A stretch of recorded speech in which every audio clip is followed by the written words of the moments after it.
on his promises for peace. Well, joining me to debate all this are two men with very different opinions on the president's way of doing business. The CEO of Disarray, Mehdi Hasan, and Republican Congressman for Texas, Dan Crenshaw. Well, welcome to both of you. Been looking forward to you two locking horns in a Piers Morgan Uncensored debate, so thank you for both agreeing to this. Mehdi, I mean, you've had 50 days of Donald Trump's presidency. How are you coping? How's your spleen?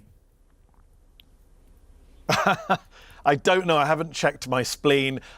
It's not great. I think those of us who warned that Trump would be chaotic, Trump would be corrupt, Trump would be autocratic. I think even those of us who warned that for much of last year have been surprised by just how corrupt, chaotic and autocratic he's been.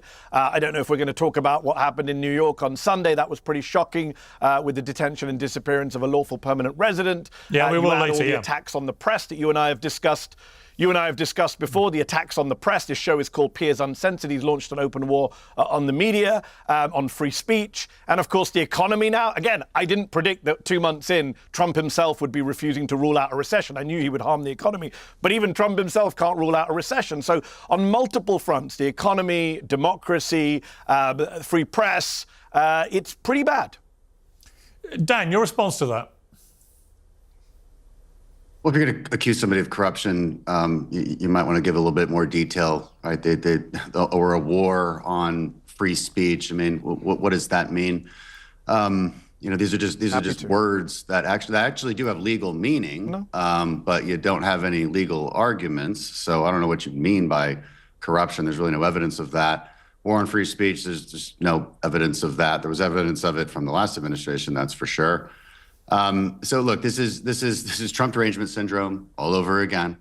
Now, if we didn't have 4 years to look at, where the Trump economy actually did quite well, Trump tax cuts proved to be a boom to the economy, and even after a pandemic, Trump's policies were getting the economy right back on track, so that when Biden took over, he was enjoying GDP growth as opposed to decline.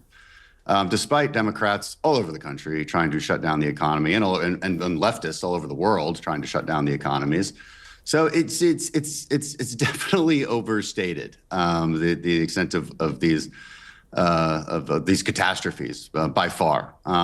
If you can say one thing about Donald Trump, he's going to make good on his campaign promises. So there should be no surprises here about how he thinks some trade practices are unfair. He uses tariffs as a negotiation tool to get better deals for the United States, whether that's trade deals or whether that's things he wants other countries to do, like Mexico, for instance, getting the border and going after cartels, which they are doing. These things are working.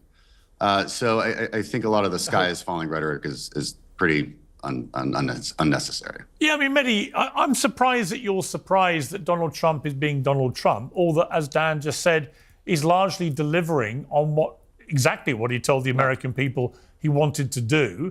And he won the election very convincingly. So when you say he's being corrupt, what is the actual evidence of corruption?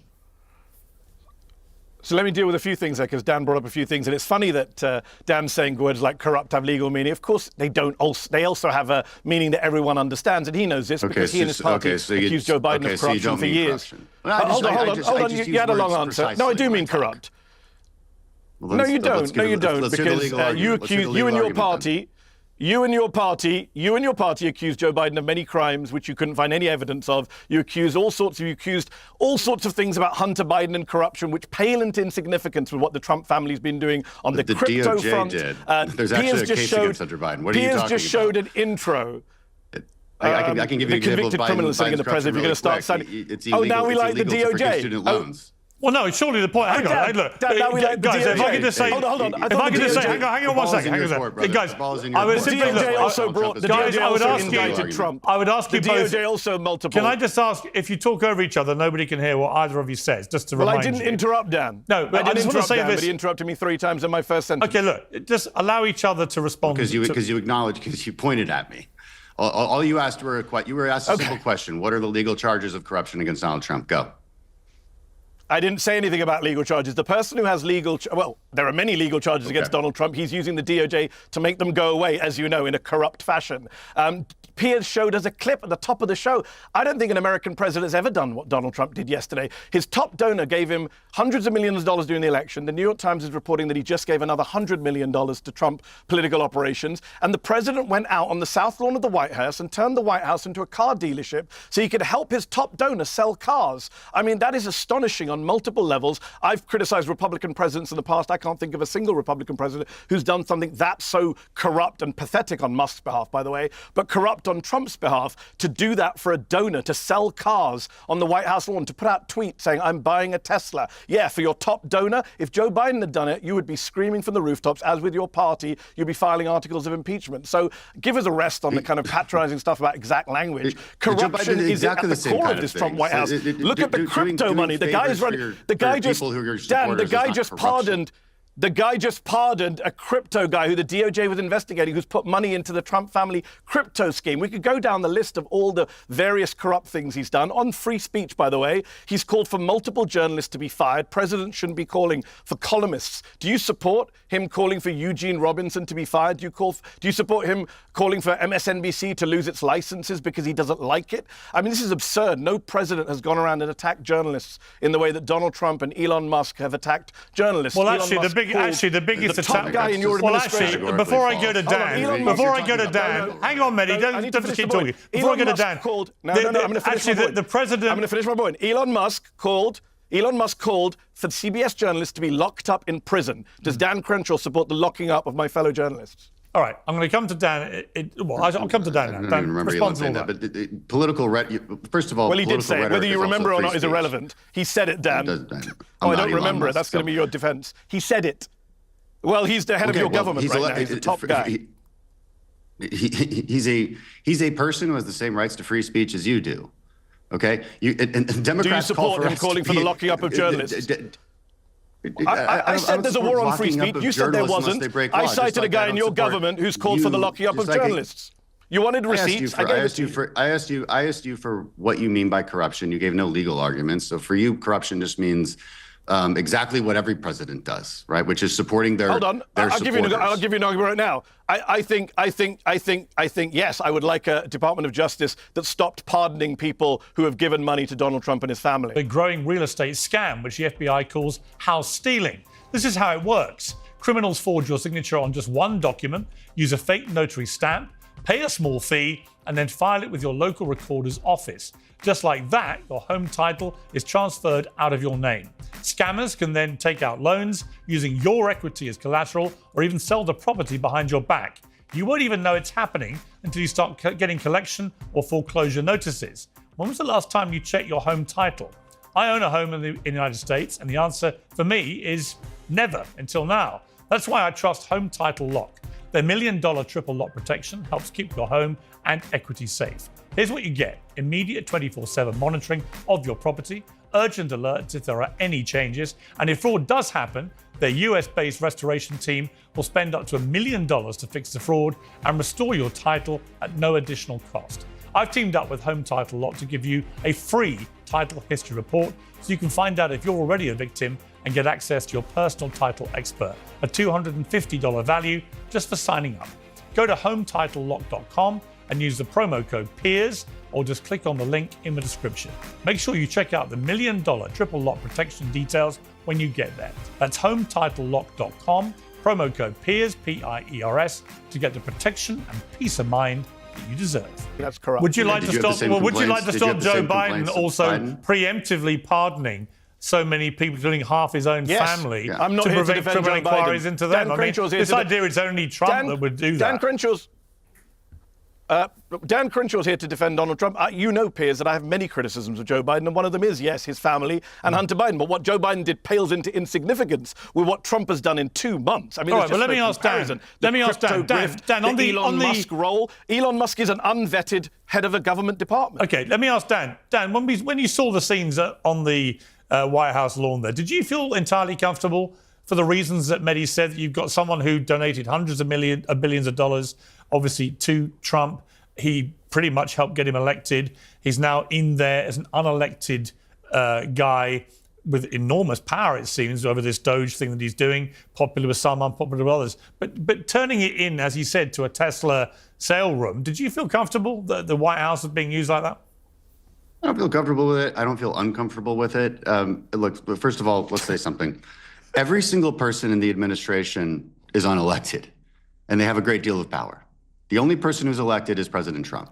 So everyone works for President Trump. I think there's a really strange sort of villainization of Elon Musk. Oh, he has too much power. He has this. He has whatever power the president decides to give him. First of all, let's say that. Also, there's a long history and precedent for presidents bringing in their supporters to the White House. Joe Biden gives out medals of freedom or whatever those things are called to various celebrities who have helped him, to various big donors like the Soros family who have helped him. How is this any different? Now, you could argue you don't like it or do like it, but there's a ton of precedent for it. Every ambassador let's talk about the ambassador in the United Kingdom. It is every single time. It is not somebody who's been at State Department for a long time. It is always somebody of the president's choosing. That's who it is. It is usually someone who is friendly with the president. Does that make it corrupt? I don't know. It's not legally corrupt. But that is what happens. Okay. It's normal for every president, and you just making you for some reason see it through a different lens when Trump does the exact same things that Biden would do. And Mehdi, let me ask you about Elon Musk. Biden having people at the White House. Hold on, can I respond? Well, Mehdi, I would ask you this. Respond but Mehdi, do you have intrinsically, Mehdi, do you have a problem with Elon Musk and the DOGE campaign to eradicate federal government waste, superfluous spending? Right. Do you have a problem intrinsically with the concept of what they're doing? So this keeps happening now. Dan says something and then you add something, so I can't deal with multiple things. I'm going to deal with Dan first. Dan says that this is all normal and we have precedent for it.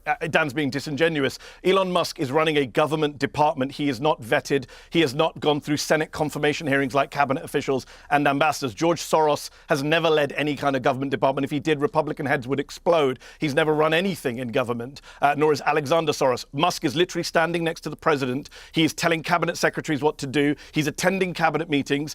They're going to court. Dan's not telling you this, but there's literal court cases going on right now to determine the status of Elon Musk and Doge. And by the way, government lawyers are telling the judges he's not the head of Doge. Donald Trump stood in front of Congress and said he is the head of Doge. Maybe Dan can tell us today if Elon Musk, who hasn't been vetted by Congress, is the head of Doge. What's so sad to see is members of Congress like Dan just completely abdicating their responsibilities as a co-equal branch of government and deferring to both Donald Trump and Elon Musk. That's kind of embarrassing to see. And I haven't finished my point. I didn't interrupt you. So when I finish, you can come back in. I know it's 2 against 1, so let me deal with Piers now. Piers, on Doge itself. Yes, I have a problem. Well, you're both throwing stuff at me at the same time, so let me deal with them. Yeah, poor me. It's fine. I'm used to it. Piers is asking me about Doge. Let me deal with Doge. Doge is a joke of an outfit, right? Do we all want to get rid of waste in government? Of course I do. I did a long monologue on my show about why we should deal with the Pentagon, which fails an audit every year and wastes billions and trillions of dollars, right? I want to deal with corporate welfare. I want to deal with people who, con the government. Of course we do. But that is not what Doge is doing, right? Doge is a joke, chaotic outfit. It claims to have found fraud, Piers, not just waste, fraud. And yet Dan gave me a lecture on precise terms. Fraud? Has anyone been charged with fraud? That's a crime. Elon Musk has found no fraud. Because if he had found fraud, people would be arrested or charged by the DOJ right now. We've seen no evidence of fraud. So that's been a lie from Musk. As for waste, you know this, Piers. You've talked about it on the show. $8 billion they claimed to have found. It was $8 million. They said they found $250 million of waste at the Social Security Administration. It was $500,000. They triple counted a $665 million contract. The Wall Street Journal, that lefty bastion, has found so many mistakes and exaggerations in what they found.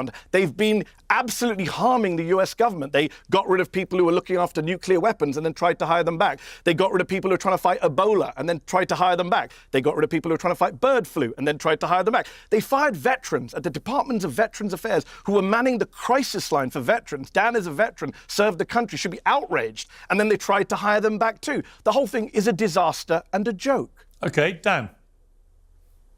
I want to say one thing about the having automakers at the White House. In August of 2021, Joe Biden had a bunch of automakers celebrating electric vehicles at the White House.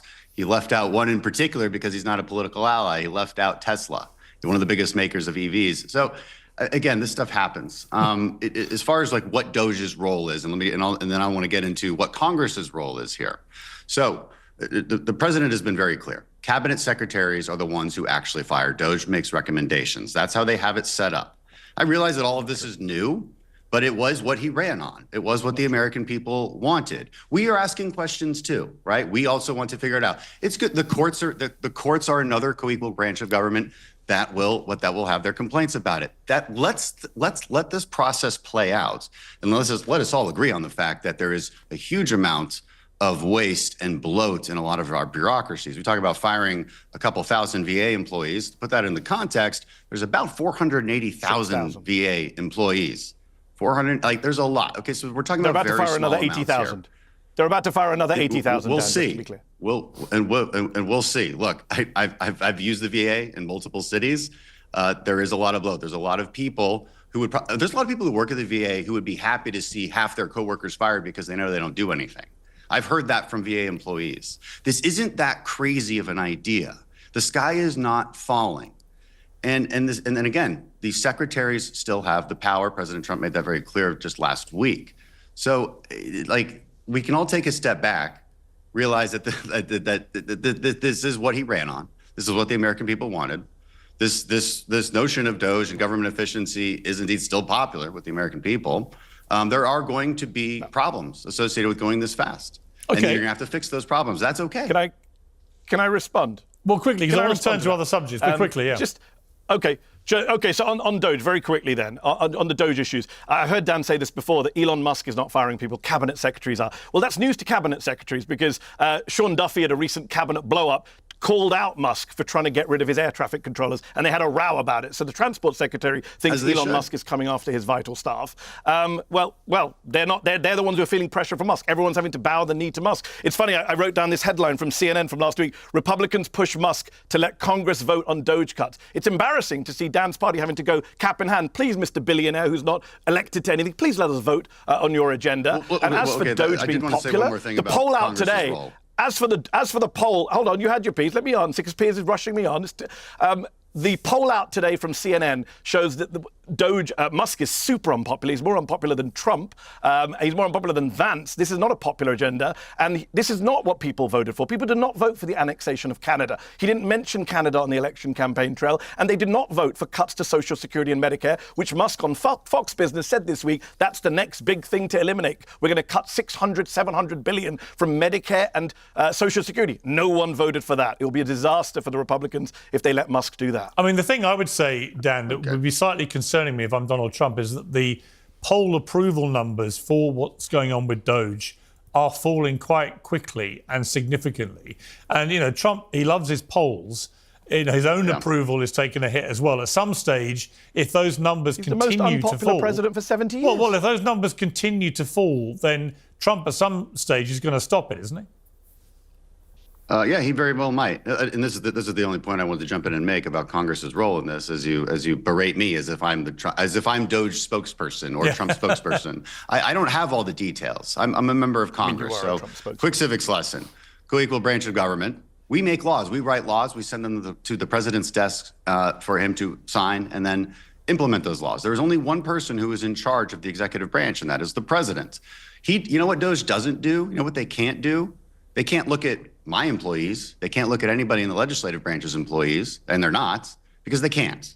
They can look at they can shut down. Hold on, they can shut down government departments that Congress created. Are you okay with that? Are you okay with that, Congressman? They want to shut, for example, Trump and Musk want to shut down the Department of Education. That's Congress. Well, they want to shut down the Department of Education. They are winding it down. Right. Well, they can change a lot within the Department of Education. You know, legally, can they shut it down? That's been tried before. It doesn't work. Like, everybody can calm down. And if we want to talk about Department of Education, like, what is the Department of Education? It has about 6,000 or 4,000 employees.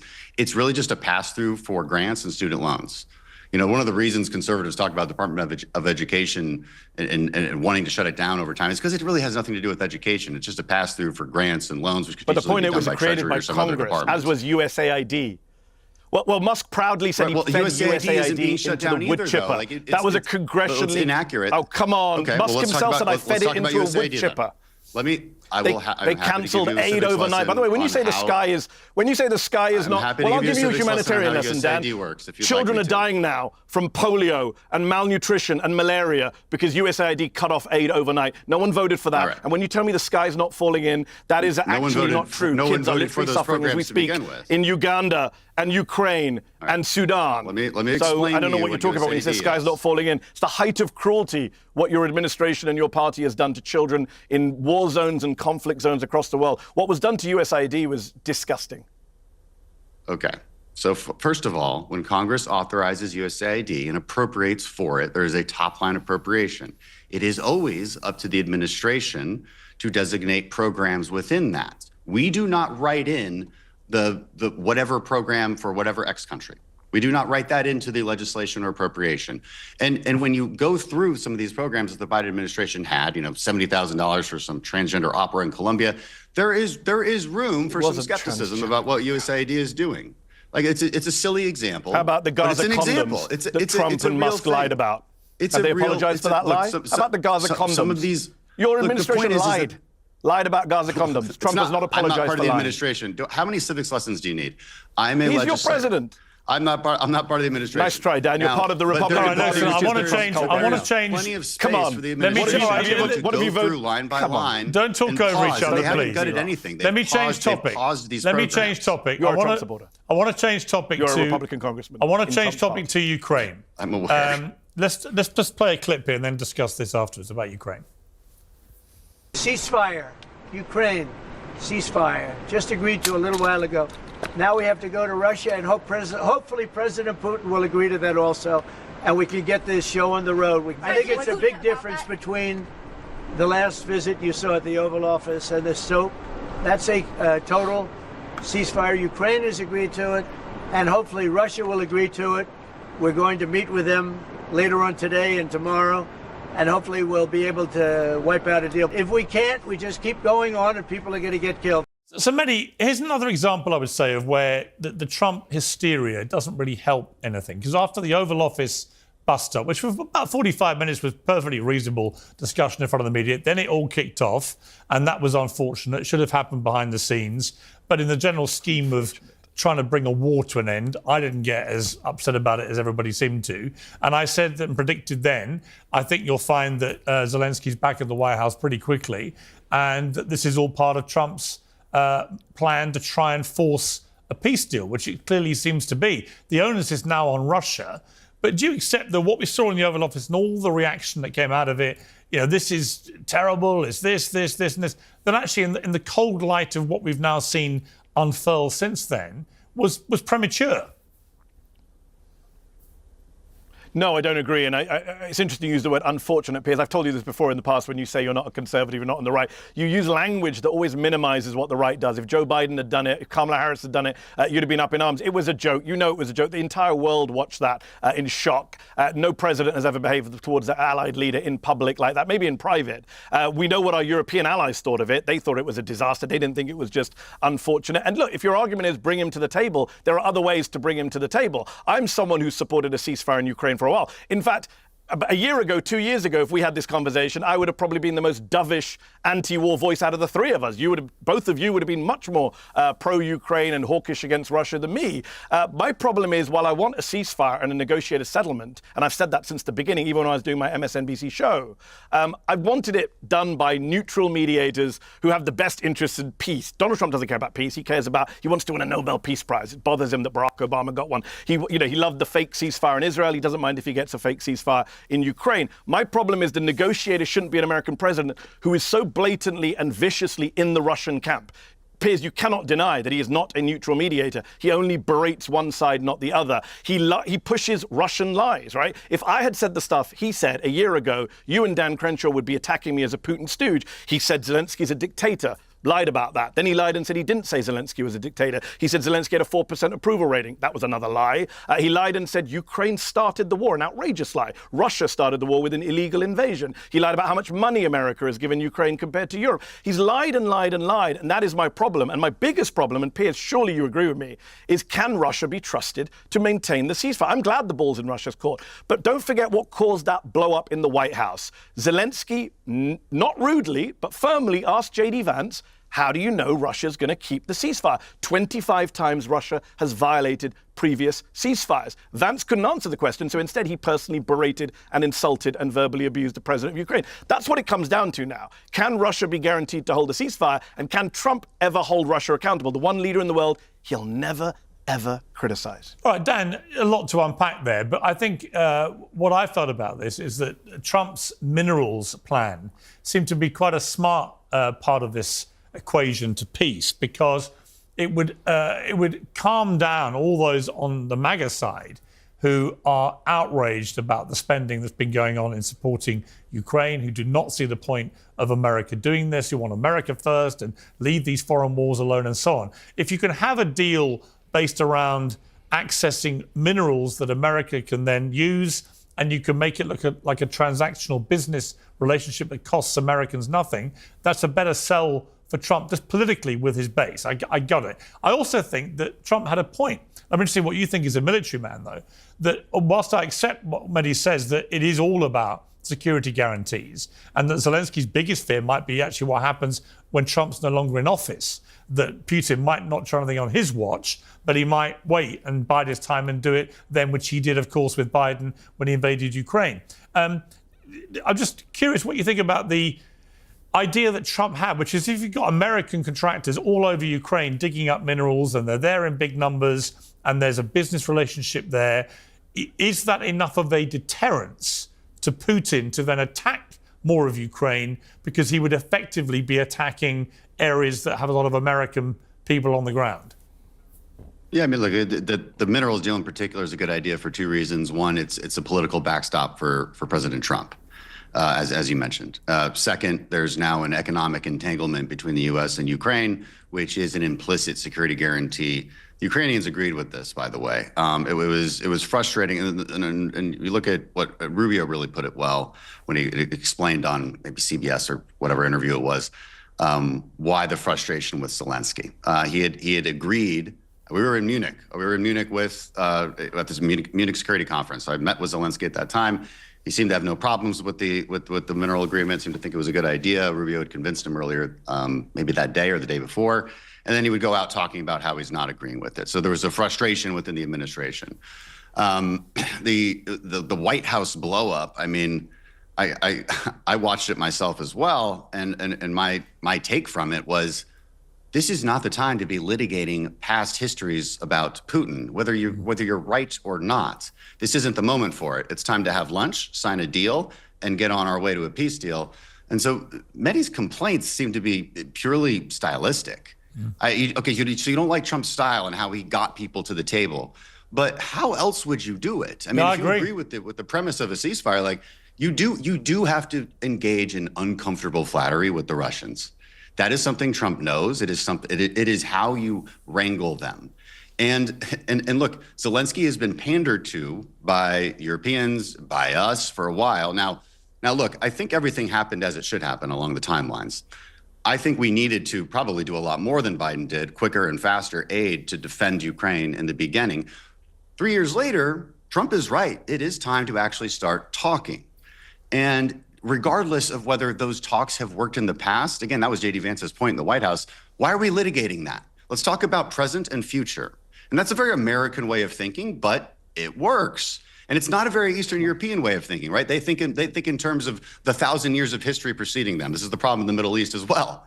Like, this is just, there's a cultural mismatch there, and I think that's what you actually saw unfold in the White House. Also, on your point, but what we have is we seem to agree on the outcome here. We seem to all like the outcome. Yeah, I agree. And the other thing I would say on your point about how to deal with Putin. Mehdi, hang on. Hold on, we don't know what the outcome is. We don't know what the outcome is. No, okay, but we all agree that as of today, we seem to like it, right? I mean, we like the idea that Ukraine has signed up to a ceasefire, which is a way further forward than they were in the Oval Office when they didn't want to even speak to Putin. Hold on, the bloc. Hold on, come on, guys. This is crazy that I'm having to be the kind of pro-Ukraine against the seemingly pro-Russia voices. The bloc on a ceasefire. Are you saying that was Ukraine for the last 3 years that's been the only bloc on a ceasefire? Come on. No, I said Ukraine agreed to a ceasefire. Ukraine and insisted not to do it. Why are you twisting our words? The idea that nobody said because that. you're saying that we're in a ceasefire position. Can I finish a sentence? You're saying that Zelensky went to the table because Trump bullied him in public. And by the way, I'm loving this from you two, that this language we're using today to coddle Trump. He's not even here and you're both so worried about his feelings. Trump, Piers talking about unfortunate. Dan said stylistic. Come on. I have a memory of longer than a goldfish. Barack Obama talked about a reset with Russia. Your party, Dan, went nuts. All right, can I just People called him a stooge of Russia. Mehdi, if I may. Hold on, no, I just finished my sentence. I need to be able to actually put a question you don't want to call to it two against one. I haven't spoken about Russia for the last 5 minutes. You both have been speaking. Can I finish one point? Let me just make one point. It's not stylistic. It is Trump being objectively pro-Russia, pushing Russian talking points. And if a Democrat did it, Dan Crenshaw and you, Piers Morgan, would be all over them and not a Democrat literally did it because Bill Clinton, I put a clip out that went viral last week of me interviewing Bill Clinton in 2012, and it went viral for a reason because he was talking about how he dealt with Vladimir Putin when they were both world leaders. And he said, what you have to do with Putin, you don't criticize him in public. He said, but behind the scenes, you have very tough conversations. And interestingly, he said... So then why did Obama get so much... Hang on, let me finish. Why did Obama get so much shit for the reset? You said you hate interruptions. You're a bloody master at it. Stop interrupting. You interrupted me earlier. Practice what you preach. You interrupted me earlier. Practice what you preach. Well, it's 2 against 1. Can I finish, please, Mehdi? I'll wait. Thank you. And he simply said that behind the scenes they had very tough conversations. And I said to him, could you trust Putin if he gave you his word on something? He went, absolutely. He never went back on his word, which I thought was interesting. And I've heard that from other leaders, of what Putin says in public and what happens in public is one thing. What happens behind the scenes with him is another. We don't know what conversations Trump has had with Putin behind the scenes, but we do know he's following the same playbook in public. Because he tore them up. He's following the same playbook in public. If you may not interrupt me, please. We do know he's following the same playbook as Bill Clinton advocated in that clip. And he was a Democrat president last time I checked. So there is a strategy they have for dealing with Putin, which may be more effective than simply doing what you'd like everyone to do, which is call Putin a monster. I'm happy to. I think he is a despicable tyrant. He's a dictator. I'm pretty sure you've called him a monster more than I have, Piers, for the last 4 years. Stop interrupting, please. I think he's an awful dictator. Well, you're giving a speech now, Piers. I thought we were doing a debate You're now giving a speech. You should know all about that, Mehdi. But let me finish and I'll come to you. He's a ruthless dictator, to be clear, who illegally invaded a sovereign democratic country. But do I think that Donald Trump has more chance of forging peace here when that war is clearly at a point where it's just going to kill more and more people for very little territorial change? Yes, I do. Far more than Joe Biden ever even looked like doing. Over to you, Mehdi.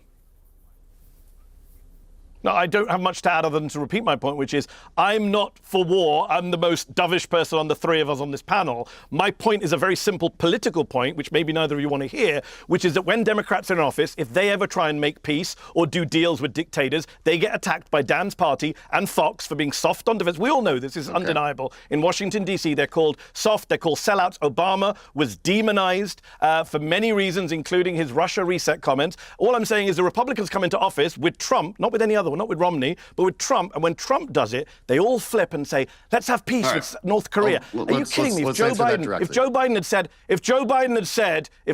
said, I'm exchanging love letters with Kim Jong-un, the Republicans would have crucified him. Everyone here knows. All right, let me explain to you the difference between rhetoric and actions. So under Obama in 2014, what did Russia do? It's very patronizing. Refresh my memory, since you have the memory longer than a goldfish. Oh yeah, they invaded Ukraine. And did Obama give any weapons to Ukraine for self-defense? No. Trump did. Javelins. And did your party attack him for that? Hold on. But didn't your party attack him for that? Don't you just made my point for me, Dad. No. Thanks, Mehdi, let Dan. him speak. No, I Thanks, don't Dan. even You know just what you're made my talking point about. for me. Let Dan speak, please. No, Mehdi, stop what are you talking interrupting. Yeah, about? Republicans attacked My party- Obama. wait, are you saying my party attacked Trump for Republicans giving Ukraine attacked Obama javelins and for no. I said for letting Republicans Russia attacked invade Obama Ukraine? for Yeah. not arming. Yes, God, you're making exactly. my point for me. So they attacked him for being soft on No, you're Russia. not. That's my point. So when Obama's soft on Russia, it's bad. When Trump point is is soft on action. Russia, it's Stop good. interrupting. Do you see the hypocrisy here? No, there's no hypocrisy because we You've look at interrupted me actions. multiple times. Let's So not play this interruption Trump game. actually has taken actions against Russia to include arming the Ukrainians. So, if he hadn't done that, by the way, Ukraine would be Russia right now. He because just it was cut those off. He javelins and those just cut off stingers arm. He just cut off aid. for Sorry, 3 Dan. days. Come on, for like don't 3 stop days, gaslighting. and He it's already literally back on. and people It's already died. And back how many on. children died? And how many It's people already died? back How many on. people died in those 3 days? You want to tell the viewers? That had nothing, Do you want to tell the that had viewers no how many effect people on the died? attack. Were there You not know rocket nothing about attacks? warfare. You know nothing about on the ground on Ukraine. That had no effect on the ground in Ukraine. It had zero effect. But 4 days of supposedly you were cutting just- off aid had zero effect. I don't need to know about warfare to know that you I'm just not- I'm not misinformed the done with viewers. my list He of literally actions cut that off Trump has taken. arms and intel. I'm not done with my list of actions that And he Trump cut off took. arms and intel. Okay, so Putin invaded Ukraine twice, both under Obama and Biden. Under Trump, Ukraine was given defense weapons that actually saved Ukraine from being totally taken over, because it was those weapons that were used to destroy Russian tanks just outside Kiev. I saw them with my own eyes. It's Have you true. been there? What he's saying is Do you true. know about the actual on-the-ground truth in Ukraine? Oh, it's not two against one at all, is it, How Piers? many hundreds of Russian soldiers did Trump vaporize in Syria? To say that Trump is some Putin puppet and soft on Putin is absolutely ridiculous. He knows how to negotiate. He ran on getting a deal. He was very clear about wanting a deal, which you seem to agree with. I don't understand how you can talk out of both sides of your mouth. This is what I mean by your complaints about it seem to be completely stylistic. Like, how are you going to get Putin to the table by beating your chest? I mean, that is Trump's argument, and it's a sensible one. And he also has to get his allies in order, it's a which very he has done. So we've got the Well, let French, me we've answer got you. the English who are willing to put peacekeeping troops on the ground. We are going in the right direction here, where the Europeans are understanding. Yeah, I the French agree. are great on We're leading on literally this. I have to losing give them allies credit and the for it. rest, but okay. You're not losing allies. America's not losing any allies. We're not losing any allies. We're You're in making denial, them stronger. Piers. You're in denial. Well, the British Prime entire Minister has Western made it world is clear in the reassessing last their few days relationship that You've with never the met US with- relations has you've never been never met with stronger. senior advisors to And by the way, Macron. I by the have. way, All that's happening, by the way, all that's happening is that European there's just two of you countries just are shouting at finally. me. All right. It was my show. you keep European. interrupting. I think every European viewer can see the countries- two of you. Mehdi, I sometimes you think every forget you're on my viewer- show when you do You're both this. If giving I'm on speeches. yours, you can dictate it any No, way you like. I love it. Yeah. Well, when you're All on that's mine, happened- Piers, I don't do two all against that's one. happened- I do on my own. Well, I interview you on my own. No, you do. All that's happened in the last week do. or so is that Europe has finally stepped up and accepted more responsibility for defending itself properly and less reliance on America to constantly bail us out. Can I speak at As any a point? European, I am completely in favour of that, and that's almost entirely down to Donald Trump, who was right onto the NATO scam in his first term, where European countries were not paying even their basic dues into NATO. Why should America step up as everyone's policeman, backing them with money, with military and everything else, if the Europeans won't even pay their basic membership fees? He was right then, and he's right now about Europe stepping up. Mehdi, I'm allowed to speak yet? you may speak. Can I respond? Thank you very much. It's funny because I said to your producer before, Piers going to be neutral. He said, yes, very neutral. I but am it's, neutral. two people shouting at me every time I speak. I But am okay. neutral. Yeah, okay, if you say so. I I was think the answering viewers the can see question that two and people you are shouting keep at me every time I speak. So, yeah, I think it's clear that two people are shouting at me every You time I made try a and big speak. But let me statement just make this about point very quickly. interrupting, so we're I don't just think he calling has you an out interrupted me when you again. interrupt Okay. everybody. Yeah. Mehdi, Let why me know don't when you I try can speak, speaking? boys. Let's try. Let's see. You're being a baby. You're being a baby. Stop On being a the baby and front. just, give an There you answer. go. There you go. There's another interruption. Another interruption from Dan. Hey, Dan, I'm not a baby. I'm happy to be here on my own. You need to be handheld by Piers. That's fine. Look, my point here I about really Russia need is to very simple. handhold Dan Crenshaw. My point about Russia. Are you even aware of his military career? So far, three Mehdi, you and I have interruptions. been Three on interruptions. Let's keep MSNBC going. together Let's see. before, where I Everyone's destroyed you on watching. border Everyone is watching to see that I cannot make one negotiations. point about Russia. Why don't you just speak? Let me start a Yeah, fourth just time. say it. Just Let me make a start a point. fourth time and see if you both could actually let me speak. You haven't started anything. You just If you keep both shut up, complaining. maybe I All you will. do is insult us. Say something. Anything. Hey, I love the Morgan Crenshaw dream team. No, it's not two against one at all. All right, so let me start for You're a fourth sounding time. very silly, Mehdi. Russia Come on. thinks Trump is. Oh wow. okay, fifth time. Russia has openly said that Trump is aligned with our vision, right? Russians are the ones saying they love Trump. The Russian media loves Trump. The Mueller report made it very clear that Putin always wanted Trump to win and in both elections. So let's not get, lost in Trump. Trump called Putin a genius for invading Ukraine in 2022. And yes, the invasion happened on Biden's watch, but Zelensky himself will tell you, you've both met Zelensky, I haven't, he'll tell you that thanks to Joe Biden, Russia wasn't able to completely destroy and wipe out Ukraine in a matter of months or weeks, as some people thought he would, including American generals wrongly. So it's absurd to say Joe Biden didn't support Ukraine for the last few years. Of course he did. And yes, we all want peace, but I don't trust Trump. If I'm wrong, I'll come back on this show and I'll say to you all, you guys were right. Trump got peace in Russia and Ukraine, and it sustained, and it was a durable, real peace. And I will come back in a year or 2 years. And I will say now, Trump will deliver peace in Ukraine. So we'll see. We'll have the same three of us. Okay, good. And let me finish the point that I've been waiting. Can I just finish the one point I waited 5 minutes for? Yes. Why don't you make it rather than? Well, I do have a disagreement because actually I do think Western allies are reassessing their view of the US, and I think it's absurd to say Europe did. I'm so fed up with this propaganda, Piers, that you as a European are pushing about. The Europeans spent, if you include support for refugees, Europeans spent $300 billion on Ukraine. Even if you just do military and humanitarian aid, as Dan himself has accepted, it's equal, right? If you throw in refugee support, they spent billions. This is absurd. And what's the territorial size of Europe against America? The biggest population? Ukraine. Sorry. What's the population of Europe compared to America? What? I don't know off the top of my head. You don't know? Why don't you go away and work out tell me, that Europe is many, many times the size of the United States, both geographically and in population. And yet you think they should be parity. So what are you saying then? Tear up the transatlantic alliance? They should be parity, should they? No, but hold on. The US wanted to bleed Russia in this war. This is what people on the left have been saying for a while. The US had national security interests, they claimed, Republican and Democrats told us, including Dan Crenshaw, in fighting Russia. So don't act like this is some humanitarian gesture or charitable act by the US to Ukraine. Come on, grow up. That's not what happened in Ukraine. Okay, I'll try and grow up. Let's move on to the final. I'm going to try and grow up. Let's move on to the final topic, which is Mahmoud Halil, who's this prominent figure in Columbia University's pro-Palestinian student protest movement, been arrested and detained on Saturday after an executive order by President Trump ordered that terrorist sympathizers should be deported. Now, Halil is married to an American, but is in the US on a green card, and there is actual legal activity still ongoing, so we'll have to see how that all plays out. Trump wrote on Truth Social, "We know there are more students at Columbia and other universities across the country who've engaged in pro-terrorist, anti-Semitic, anti-American activity, and the Trump administration will not tolerate it." Mehdi, your response? Yeah, so to go back to the start of the show, and Dan talked about Trump derangement syndrome. Many people have accused me of Trump derangement syndrome because I've been warning about, as you know, on this show with you, Piers, you and I have argued about Trump fascism, Trump autocracy, authoritarianism, racism. I've been super worried about what Donald Trump might be. But even I was shocked by this. I thought they would go after student visas, students, the low-hanging fruit. I would have objected to that, but there would have been at least some argument there. To go after a lawful permanent resident in this way, no accusation of a crime, no charge of a crime, the way they did it was horrific. Then Trump comes out with weaponizing Judaism and Hebrew with Shalom Mahmoud, again, accusing him of no crime, saying he's anti-Semitic and anti-American, very McCarthyite phrase. What does anti-American mean? Donald Trump, many would argue, is very anti-American. So it's a very, very scary moment we're in. Those of us who believe in the rule of law, who support immigrant rights. There are more green card holders in the US than undocumented immigrants, 14 million, who are now, I know many of them who are living in fear now about what they, what's going to happen to them. Did they say something or do something that Trump doesn't like?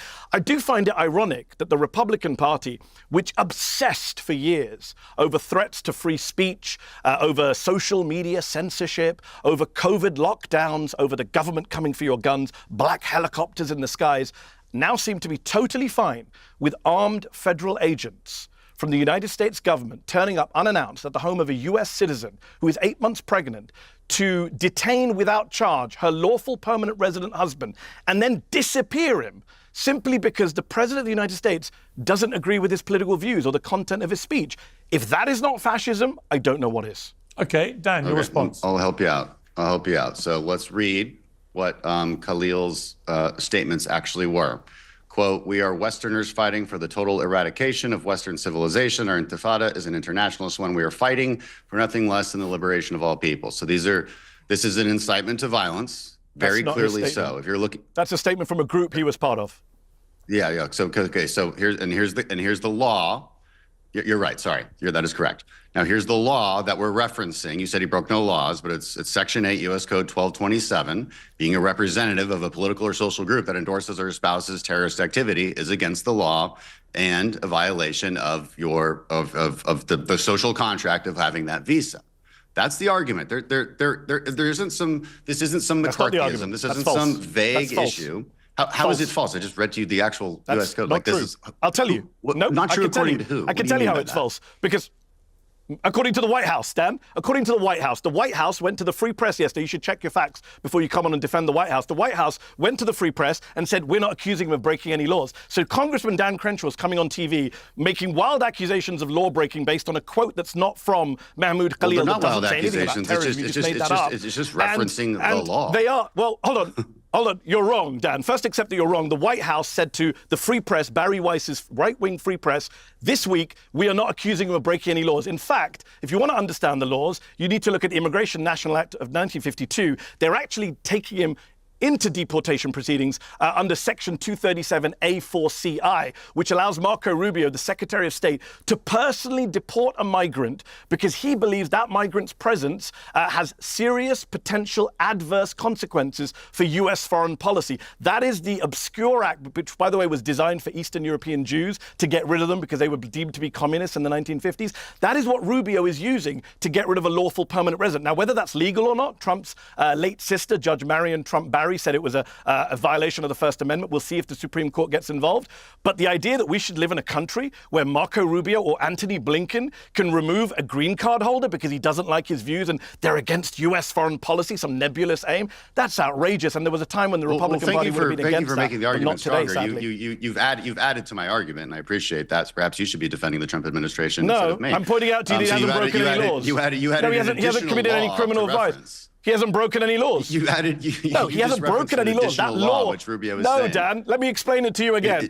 That law gives Rubio the power to do it. That doesn't mean Mahmoud Khalil has broken any laws. And I gave you another law, I referenced another law. And you're wrong. And you're wrong. The White House disowned you, Dan. And the White House disowned you. The White House said we're not accusing him of law breaking. Your White House, Dan.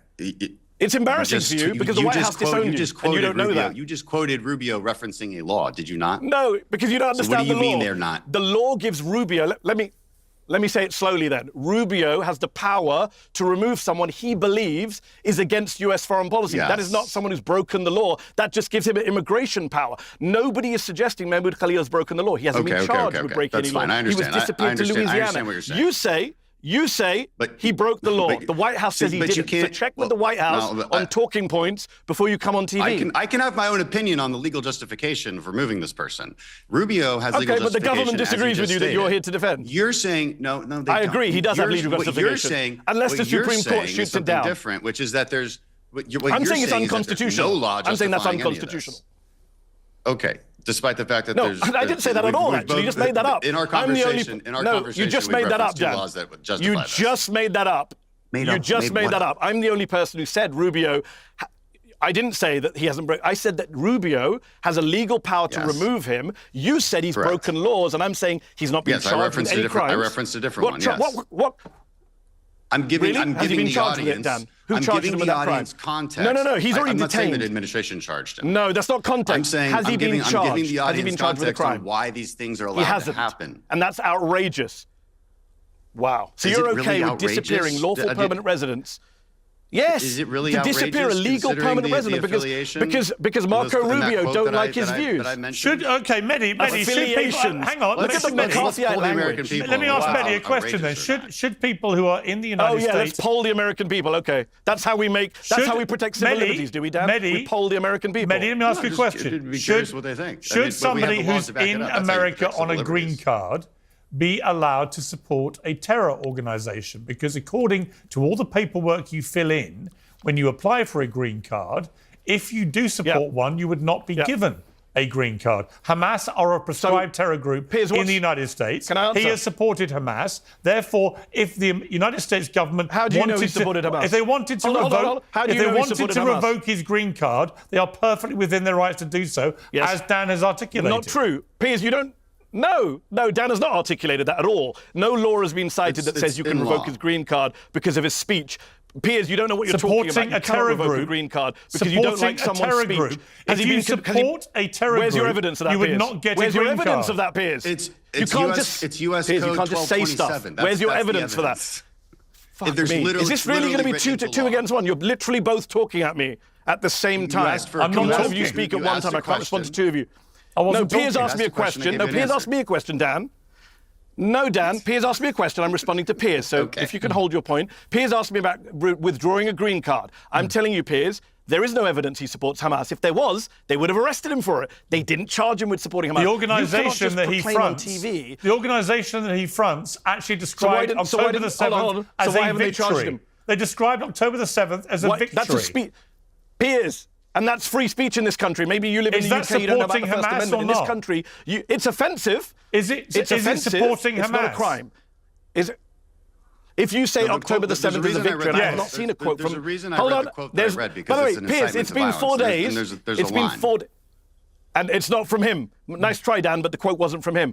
There's he 4 fronts days. the The US coalition. government and Fox News have had 4 days. To produce all sorts of stuff: video evidence, photographic Okay. evidence. Quote: They've got nothing, which is why Well- they're not charging him with a crime. Well, let's and see. and they're saying he's aligned Under with what Hamas. circumstances Piers, can I finish a does- sentence? does a- They're saying does he's an aligned with investigation Hamas. become public You to can't the just say news? people are. All of you don't do that. Should I say, Piers, Piers, you're aligned with Hamas? Should we just throw around accusations? I mean, Well, I'm you need not- I evidence don't in a front court an of law. That's the last organisation time- that made That's a the last statement. time I checked what America says. No, just to be clear, I don't front an organisation. Unfortunately, Piers, there's free Sorry, speech. just to finish my point, you asked me a I question. thought the show was called Uncensored. It is. You have to let me respond to your questions. If you ask me a question, or Dan, let us respond. Don't just then talk over us. It's quite straightforward. And I would say that I do not front an organisation which has put out statements describing October the 7th as a victory. If you do, you are a supporter of Hamas. Which organisation If is you that, Piers? support Hamas, you are Which supporting organisation put that a statement out? terrorist organisation, and as such, you would be in breach. Which organisation put that statement out, Piers? The student You group can't just that he make claims. Which the organisation put that student statement group out? that he fronts, whatever Which they're student called. group? What's it called? Which student group? Whatever the You can't just CUAD. make wild accusation without evidence. It's not. This The is their CUAD statement. did not call October the 7th a victory, It's as far in as their I'm aware. statement. The CUAD has not called.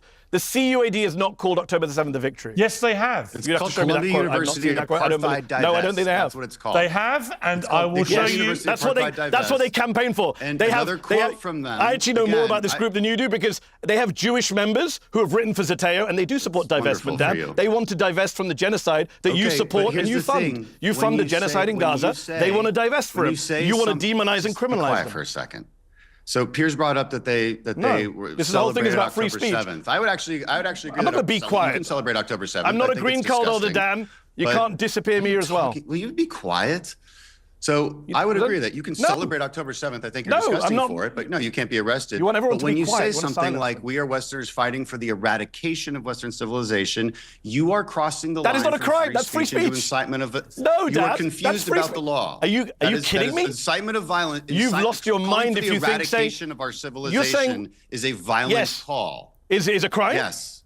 No, it's not. Yes. Call it's for not. violence is indeed a crime. I don't agree with Okay, it, but yes, it is. free speech in this country cannot is a very incite broad definition. You incitement cannot of arrest violence people is for an actual speech crimes. And by the law-breaking way, exercise.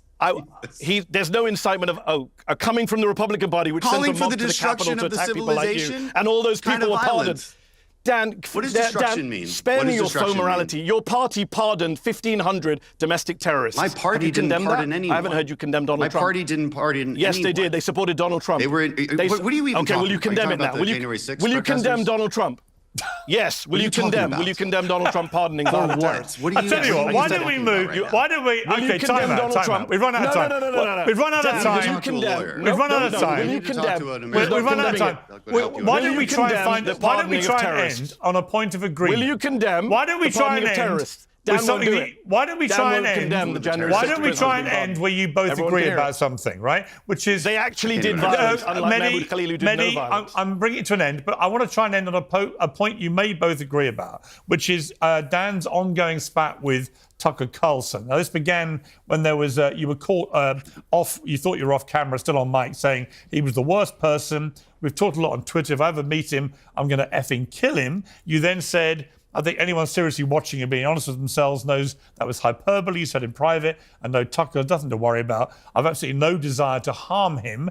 And then Tucker went on a podcast with commentator Chris Josephs on his podcast, and he said this about you, Dan. Tell us about my all-time favorite member of Congress, Dan Crenshaw. Yeah. So he's a tough one. He's a hothead on Twitter now. He's out of control. Yeah, I don't understand why he's taken this stance a little bit. Because I think his personal life is out of control. Yeah, because he used to be like a right-wing darling. Like he was, with the Navy SEALs, I think early on. Again, not with me. I always thought he was a freak and a warmonger. Really? Yeah. Weirdo, yeah. He's a freak and a warmonger weirdo, but yeah. He's showing it now.